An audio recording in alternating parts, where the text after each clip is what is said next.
Alright, what is going on, guys? It is your boy TKD123 here, back in here on PlayStation Source, and I've been playing this little demo that came out a few days ago, last Thursday, called Outriders. It's a brand new game that is coming out April 1st, and I definitely wanted to give my thoughts and shed a little light on this demo on PS5, because overall I think it's pretty good, even though there are some problems with it, but I definitely did want to give my impressions to you all. Starting off here, let's go over the overall demo and what's entailed for it, how it works, and all that great stuff, right? So right now, it is free to download right now and will always be up even after the game comes out on April 1st. And so this will be an everlasting demo, just a little slice of the full game for you to get your hands on the gameplay and different classes that are featured in the game as well. There are about 3 hours of gameplay according to Square Enix, and I honestly have to agree, it was about 3 hours, definitely for sure. It is 1 to 3 player co-op. You can play all 4 character classes in the game, and you have a level 7 progress cap on the demo, so you cannot progress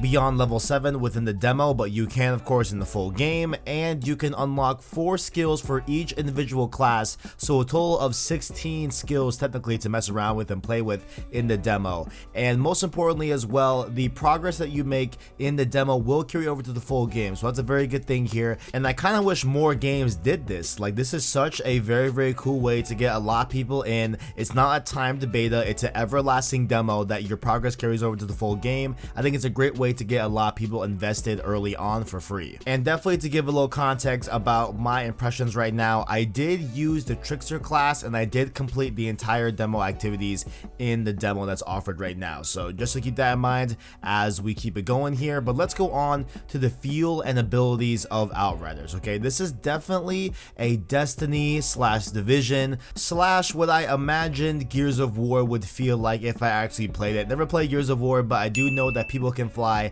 the developers behind Outriders, did help develop Gears of War 1, 2, and 3, and I think primarily developed Gears of War Judgment, as well as worked on other games like Bulletstorm and Fortnite, so they are definitely not a newcomer to the shooter genre. Which definitely, I did make some comparisons to other games, but those are games I love, and so having them all mashed into Outriders definitely had me feeling like a good gameplay experience was had when I was done with the demo. There was a ton of different action and a lot of different fast-paced engagements that I thought were kind of a lot and kind of cool to have very early on in the Outriders demo. I'm not sure if it was because the demo specifically, I know that there's a whole system with the world tiers that I didn't really grasp my whole head around, but I think how it goes is that you're able to unlock different world tiers, and the higher world tier you have on, I think the better loot you get, but the harder the game is, I think, something like that. But nonetheless, I did find a lot of the engagements super fun, very fast, very fluid as well. Definitely like the overall pace of Outriders, and I feel like if it was any slower, it could feel a little bit mundane, because like even though the like enemy AI isn't the most advanced, they are moving sometimes at a very fast pace that allow you to really have to make those on the whim different choices in the middle of a firefight. So I think it was really cool that they added a lot of, you know, not like crazy like insane challenge, but a nice little challenge for those that are pretty used to shooters like this. And of course, I can only speak to the Trickster abilities, but I found the abilities to be really cool and actually work really well with each other. Like, it seems like they took a lot of time to really develop these abilities to work very much in tandem with them or in a chain reaction. Like, for example, with the Trickster, I loved using the Hunt the Prey to teleport behind an enemy of my choosing, and then dealing a temporal blade attack to paralyze and deal essentially an instant kill that always felt satisfying. Very fun stuff there. Love the abilities so far, at least on the Trickster class. And I will say also, they are very easy to use. They honestly remind me a lot of like the different abilities that you get in Division. Well, not like abilities, but like pieces of equipment that you get in the Division 2. It kind of feels like that in terms of using them. Like, they're very straightforward, and they do all generally have a very fast cooldown time, so it's very cool to be able to use them a lot in combat, and they really do become a part of the core gameplay mechanics, just like shooting and aiming and strafing and all that. The abilities almost become as core as the core gameplay elements themselves. Although People Can Fly do not want to call Outriders a live service game, they are said to support the game as if it were a live service game in terms of post-launch content and everything. So let's talk about the content that's in the game right now. Now, once again, let's be very forward and very clear here. This is a demo, so this is probably not reflective and really not telling of the full story, but at least we get a glimpse at the head start that they have here with this demo. So overall, I feel like the weapons are pretty smooth to use. They have nice gun sounds and everything. They feel fun to use and fun to play with as well and everything. And honestly, I was going with my standard AR and shotguns and occasional snipers as well throughout my gameplay, but there's a lot of different other weapons like SMGs.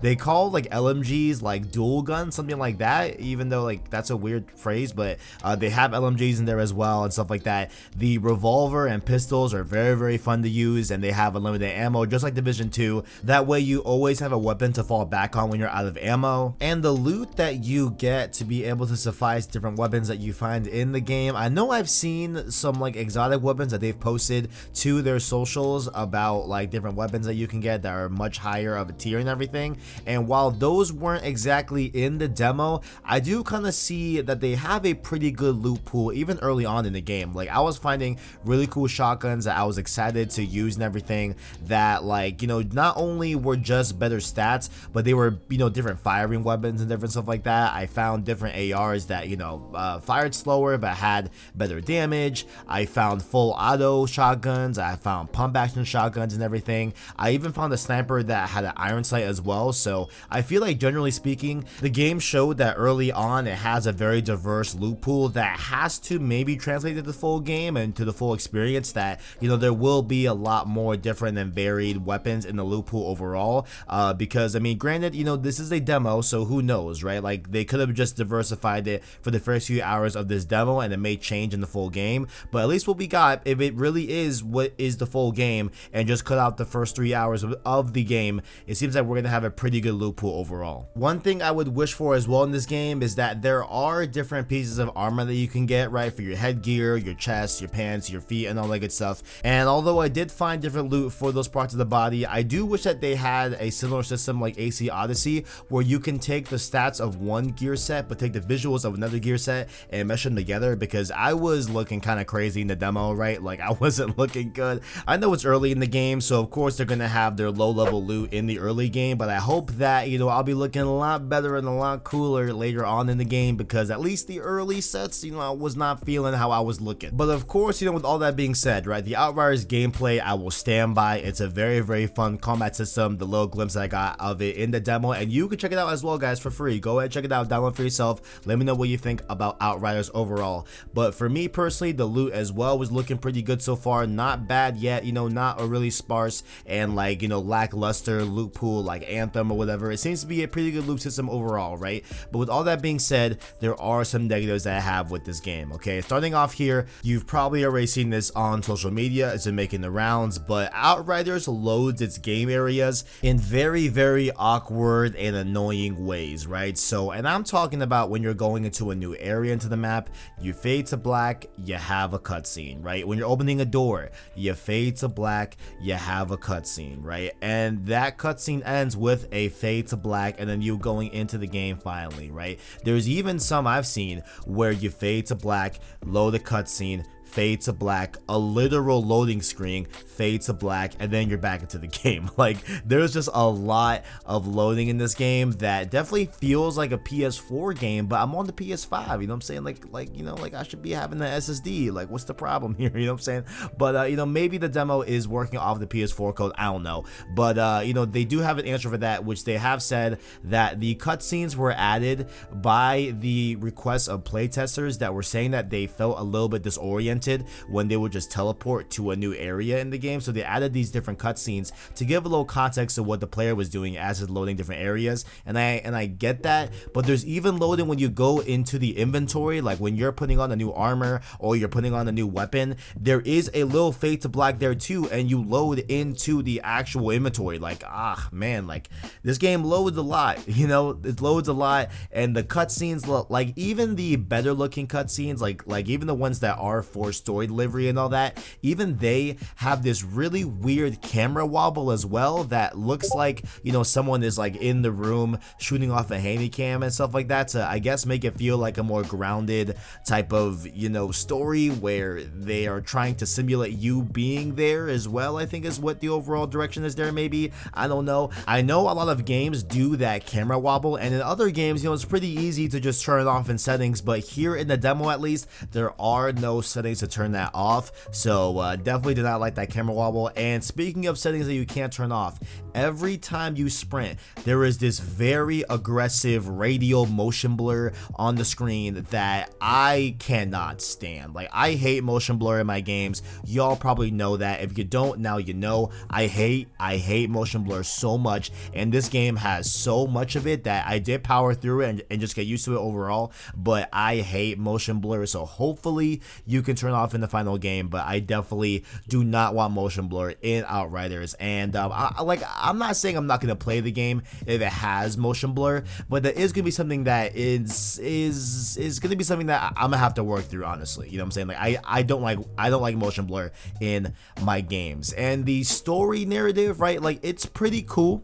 it's pretty interesting, right? I don't want to spoil any of it here, like, just in case you want to play the demo for yourself, but what they set up is pretty interesting. You know, I'm not sure if it's gonna be the most unique thing in the world or the most wild narrative overall, but I do think that the story is at least interesting enough to explore further on into the game. And overall, you know, I guess my ending thesis here is that the game at its core, right, like when you're in a firefight, when you're in a combat scenario, when you're fighting a boss, those instances are super fun in the game. Like, it feels like a very fast-paced, again, like Division 2 meets Destiny type of game that I think is really, really cool, and definitely speaks to me because I love Division, I love Destiny. So overall, like, it definitely works for me personally. Love the gameplay and everything, but just the overall game around it in terms of like the game's UI, the mission loading, I wish everything else was as fast and as fluid and as refined as the gameplay itself. Those were my thoughts, but definitely, guys, I do implore everyone here that watched this video to go download the demo, try it out for yourself. I think overall it's a pretty great game, generally speaking. You know, like, there are issues there, but I think that this game could have a future in the overall live industry, even though they don't want to call it a live service game, but like just one of the, you know, shooter RPGs that I think could make a splash here in 2021 if they just iron out some things that I definitely did not like. And hopefully there are some features that we're missing in this demo that are in the full game. But most importantly, guys, what are your thoughts behind Outriders? Do you like it? Do you hate it? What are your opinions? Let me know your thoughts down in the comments below, and make sure also, while you are down there, you can check out our description where you can find links to our Discord, our Twitter, and our Anchor link. That way you can listen to our long form content and podcast format, those of course being the Road 2 series and of course Save Slot podcast that gets uploaded on Sunday mornings. Like the video if you enjoyed it, as well as subscribe to PlayStation Source to keep up with the latest and greatest in PlayStation. Thank you all for watching, and as always, greatness awaits.